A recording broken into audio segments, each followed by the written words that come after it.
G'day, comic fam. Comics of the Voice here, and today is a unboxing from my favorite store in the United States, MyComicShop, down in Arlington, Texas. I got this package. I bought this stuff before our dollar went right down the toilet, and before we got tariffs. And wait till you see some of the books in there. Grimm's Ghost Stories, let me tell you. I've been collecting that one for years upon years, trying to fill it out. I have one book left to find, and I will have the whole run. That's right. There's almost all the rest of the ones that I needed are in here. Except for number 44. I do have that one graded somewhere up on the wall. It's graded. I need a raw copy of that. So technically two, but really only one. Because I mean, I could crack that one out, and I might do that one day. I might just crack that sucker out because it's a bit of a ghost book to find.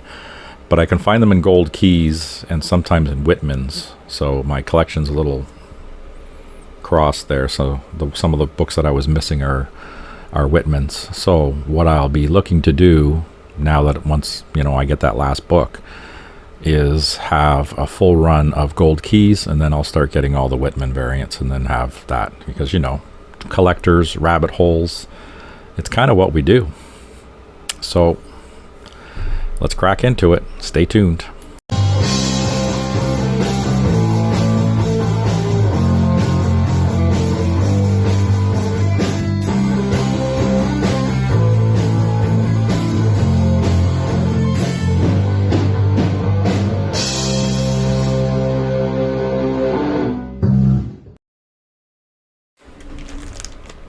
Alright, comic fam, there she is. The package is here. And I did pretty good because they didn't have any extra delivery charges on this one, so I got lucky. It went into the box, and shipping was $24 US. And that split over 10 bucks. 10 books. 10 books. So for $24, that's $2.40 per book for shipping. Because that's how I do it. I split it amongst them.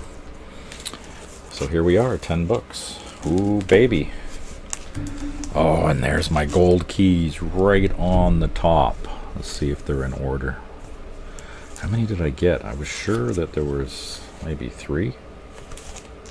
Oh, yep, there's the other one. Yeah, there's 3 of them. Damn.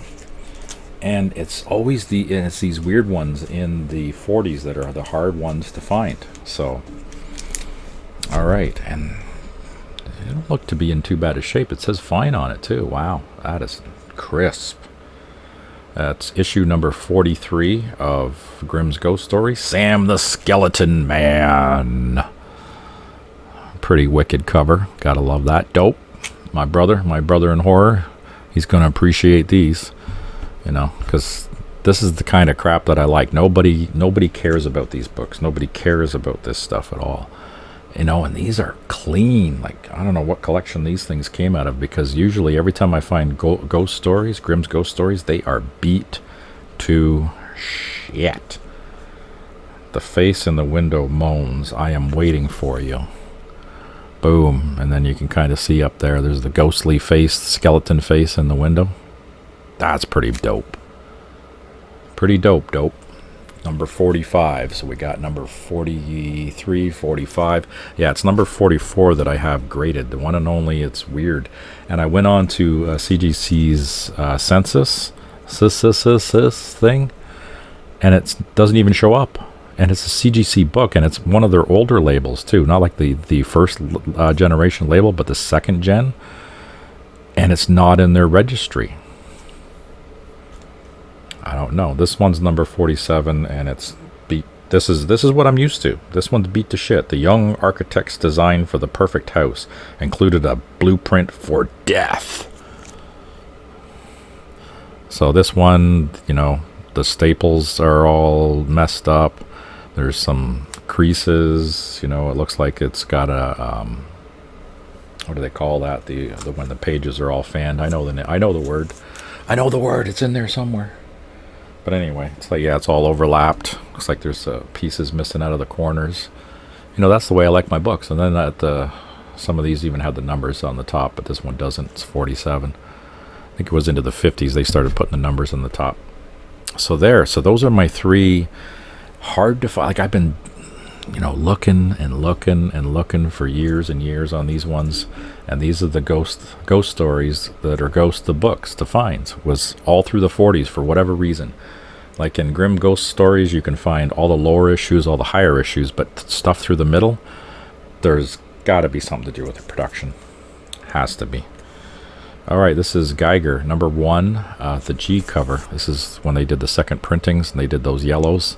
So I've started to, for whatever dumb reason, I'm starting to collect all this stuff. And then since I enjoyed this one so much, I had to grab this. This is the C cover of Hyde Street. I was starting to pick up all the variants.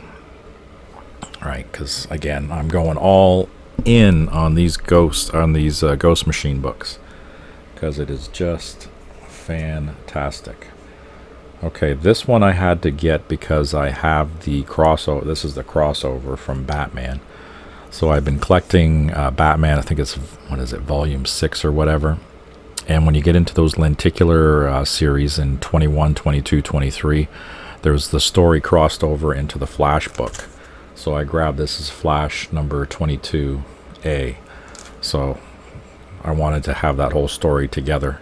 So this is going to be one of those oddball ones where I probably won't put this with the Flash. I'll stick this in with the Batman because this goes with that series.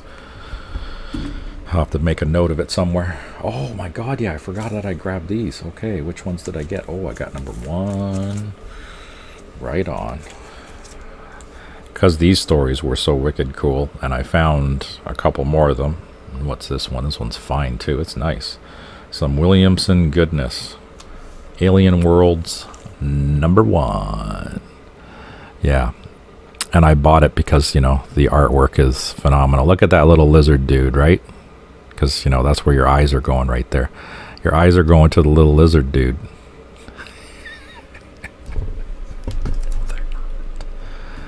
What am I looking at? I don't know. No. Yeah. And this one is Alien Worlds number 3, because I think, did I have them up on the... Looking. Okay, I took them down or I put them somewhere else, because I had them up there. Oh, I know where they are. They're upstairs in my... You start getting confused when you have more than one comic book room to remember where you're putting stuff on the walls. I don't think everybody has that problem. Yeah, I'm a jerk. So anyway, upstairs I have Aliens 1, 2, and I got, this one's number 3. Now I have 1, 2, 3, and then there's the Stevenson covers that everybody covets. So I have the Stevenson covers, but I don't think these are those. No, it says on the bottom here, W.M. Stout. Here's that. 1982. Wow. So that's Alien Worlds number 3. And again, fine. Like these are in nice shape. Like that's clean. That is clean. This one is nice, but it's got some issues. Like the corners are pretty rough on it. Damn.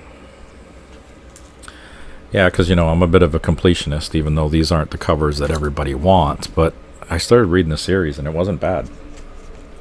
When did I get this one? Oh, Scott Snyder. Barbaric, number 1. Yeah, it's the dude that's talking to his axe, and his axe has morality or whatever, and only will kill the wicked. And the barbarian. It's actually not a bad series. This one was really hot for a second out there, and then of course it drops off like off the cliff, and I come swooping in, and I pick them up cheap after the fact, because, you know, some of the stuff just doesn't have legs. They don't have that longevity. Oh, and this one too, yeah. I could have grabbed this at my LCS, but I just didn't grab it at the time. And of course they're gone now. This is Epitaphs from the Abyss, number 7. It's the C cover, yeah, and this one's got... Oh man, it looks great. It's you can't really tell on the screen. Actually, you can see a little bit. It's got that fake wear to it. So that's pretty neat. I like the little cartoony, yeah, that cartoony kind of look. That's like a throwback to the 50s with the old EC. They had some of the artists, John Severin.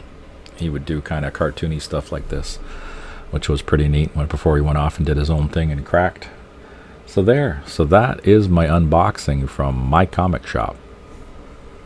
And we got some pretty cool books. Some nice horror books, some sci-fi stuff, nice and rounded. But man, I'm happy about those. I gotta look at them again. Because this is the first time I pulled them out since I picked them up, right? So I gotta look at them, and there they are, those beautiful 3 ghost stories. So yeah, I'm down to 1 book, and it's got to be in the 40s somewhere. So it's 43, 45, and 47, and I know I have 44, so it might be 42 or something that I'm missing, or 46. It might be 46. Well, you know what? I don't have to guess, because I can look in my notes and I can see what I got because I have my list. 29. Oh my God, what a weird one. So 43, 45, 47 are the ones that I needed, and that's what I got here. Number 29. And 44 because it's in a slab. I need to find that too, but that's another ghost of a book. But still, I can't get over how clean these are. All right, so that's my unboxing of My Comic Shop down there in beautiful Arlington, Texas. Well, if we ever do become part of the States, man, that's where I'm moving. So I'm going to get Trev the shipping guru because he lives down in that area. It's the suburbs of Dallas, Texas. That's where I'm going to live because, I want to live right next door to this building so I can look out at it every single day. And the amount of books that these guys have, it's like Mile High Comics, except these guys are selling stuff and it's decent prices. And you got great auctions. I don't know. I can't say enough good things about these guys. It's fantastic. So, anyway, babbling. Thanks for watching, and I'll see you guys on the next one. Take care.